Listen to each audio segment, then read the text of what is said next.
Welcome back. A bittersweet moment for fans of Derry Girls as Channel 4 aired the premiere of the final ever series of the iconic show this week. Here is a sneak peek of next week's episode. I passed! What are you on about? My driving test, I passed. You were doing your driving test? It's literally all I've talked about for weeks. Jesus Christ, James. There's only so many ways I can say this. We don't listen to you. You've seen my instructor pick me up at the school gates a dozen times. What did you think was going on? I just thought he was some sort of creep. Yeah, you didn't try to intervene. He seemed happy enough. We are delighted to have our very favourite Derry Girl with us, ladies and gentlemen. It's Jamie Lee O'Donnell. You're unbelievable.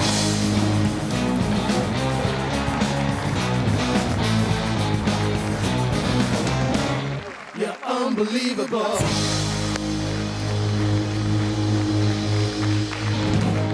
Not you personally, Oh, God. but you on that are so mean to that poor English lad.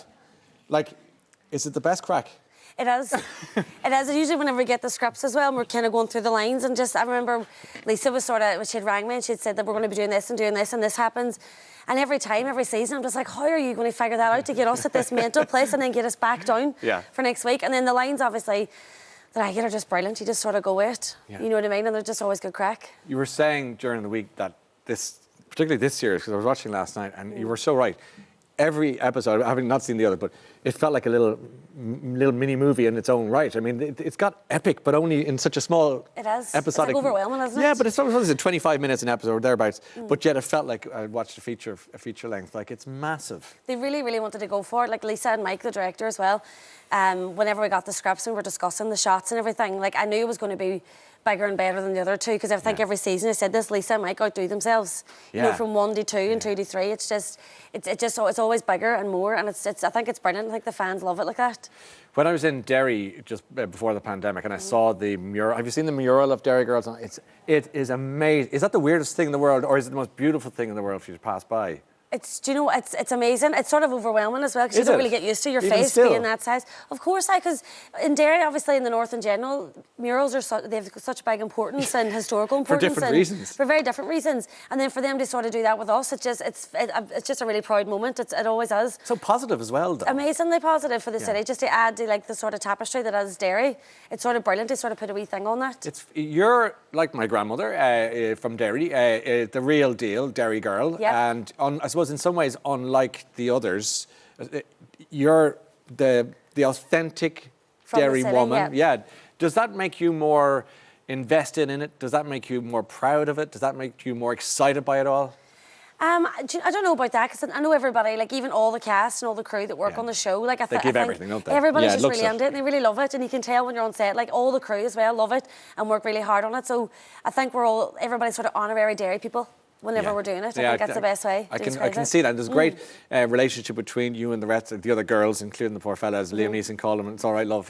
But you know, there's what you probably were unknown to each other largely before it got together. Now you're saying goodbye, like the end of Irish college or something weird like that, where you're saying goodbye. But friends for life and really meaningful friendships. Do you know what? We were talking about this. It's just one of those experiences that you'll probably never have again. Like all our careers took off at the same time for the same reason, for the same show.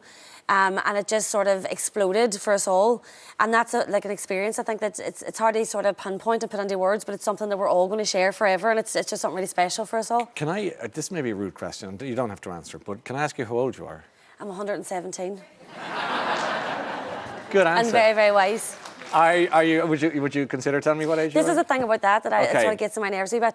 No disrespect. No, that's okay, because I'll walk away from it if you'd like me to. Do you know what it is? It's always quite misogynistic, even if it's unintentionally misogynistic, because men don't get the same scrutiny in their career. I would definitely have asked the male actor the same question, because he's playing a teenager too. You say that now. There's nobody here. No. To take your word for it. You'll have to take my word for it, because I mean that. No, I know. And I mean that respectfully, because no, it certainly isn't, because that's not my style, I'll be honest with you. And I would say that you've got these great characters playing teenagers, and that's really what I was getting at. The fact that you're of a certain age, that you play teenagers, and you do it so well. Actually, there was a compliment coming there, but thank you. So please don't misunderstand where I'm coming from. No, of course. Yeah, and I mean that again. It does happen sometimes, but I think... no, do you know what? I'm done with that question. I'm going to move on to something else entirely. Okay, sorry. Because I can read a mood when I see it, and I was going to give you a hilarious anecdote, but go ahead. That's okay. I'm sure there's another one coming anyway, because I thought it was brilliant watching last night, as I came a bit late to it by a few days, how First of all, Liam Neeson, who was a guest of ours not too long ago, and I can't believe he didn't let the cat out of the bag, but that was a good secret, well kept. How amazing. And you know what? The screening was in Derry last week, and there was nearly 300 people at it. And everybody was asked, like, they signed an NDA, but also nobody, there was nearly 40 press there, don't tell anybody, Liam Neeson, and everybody went, right then. And nobody said anything for a week. That's nobody. remarkable. It's amazing. Yeah. And then when he was on the set, how did you, was it code words, or how did that work in terms of... There was LN on the call sheet. Great. That's subtle, yes. Subtle, and then it was just the big fella.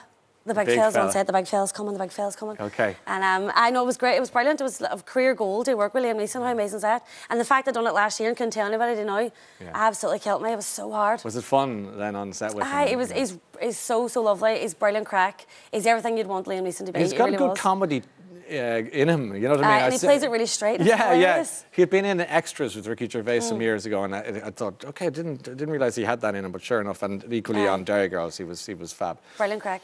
So with all that in mind, then you've got the end of the series, and you say goodbye to that, and we were talking to Siobhan recently, and Siobhan McSweeney was on with us, and she was saying, I said, what are you going to do with your nun's wimple? And she's talked about doing everything just short of putting it on a bonfire. Right.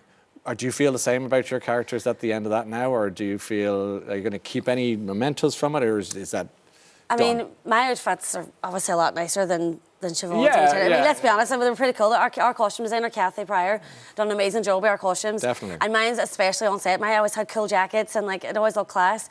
But I was able to keep a couple bits of jewellery that I just were really lovely. And she actually found a piece of jewellery that had a clad on it that was very Michelle, and inside it has an inscription, and we don't know where she got it. I think it was a charity shop, and there's someone's initials and date. I don't know what it is. Okay. So I thought that was really lovely. I don't know who owns it originally, but I've kept that and my uniform and a couple of bits. So a few bits to keep in it. Just wee because a lot of the costumes that you're talking about are quite iconic now, so they could end up in the V&A someday. Also hired, unfortunately, so we weren't allowed to keep a lot of them. Oh, I see. We would be on set sort of getting dubs in each other's stuff. I said no. And then they were like, no. They're going back to where they belong.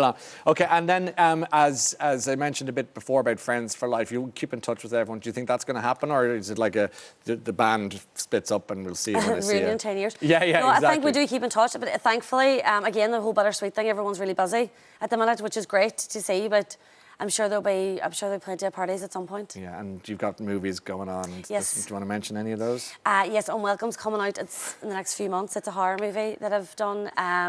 And I've got a bit of a secret project that I was told not to talk about, and I just brought up in a way. Yeah, okay. But it's coming out soon. It's coming out Okay, congratulations. That's Thank great. you. It's flying, but you're so superb in Derry Girls. I'm not surprised that it's just going to Thanks go all very the way. Lisa McGee, worth mentioning again, just in terms of her talent and what she brought to us all in terms of comedy and gold and all of that. But there is so much potential for Derry Girls not to die. Continue to live. It could really, couldn't it? How would you say? Do you know what? Again, the people ask this before. People ask the actors, and we have no idea. We're told Of course, less I appreciate because that. we have the biggest mouths. Can hazard a guess. Yeah. There's so many things you could do. I think it'd be great to see Sister Michael's prequel of how she ended up. Why she became a nun. Wouldn't that be so interesting? Though? It'd be great. Would you do anything? Yeah, it'd be dark. It'd be crazy. Yeah, it'd be hilarious. Yeah, very And a funny. bit sad, probably, or a bit mental, or a bit. Who knows? And Michelle later in life, Michelle prequel. Who knows? Who knows? She runs the world. President of Ireland. I'm sure. Thanks for coming in to see us tonight. Thank you so Good luck much. with it all. And we'll Thank see you. you soon, I hope. Jamie Lee, ladies and gentlemen, thank you so much. Thank you. Cheers. Have a seat there a second, Jamie Lee. Right. Derry Girls will be on Channel 4 Tuesday night, 9:15. It is hilarious.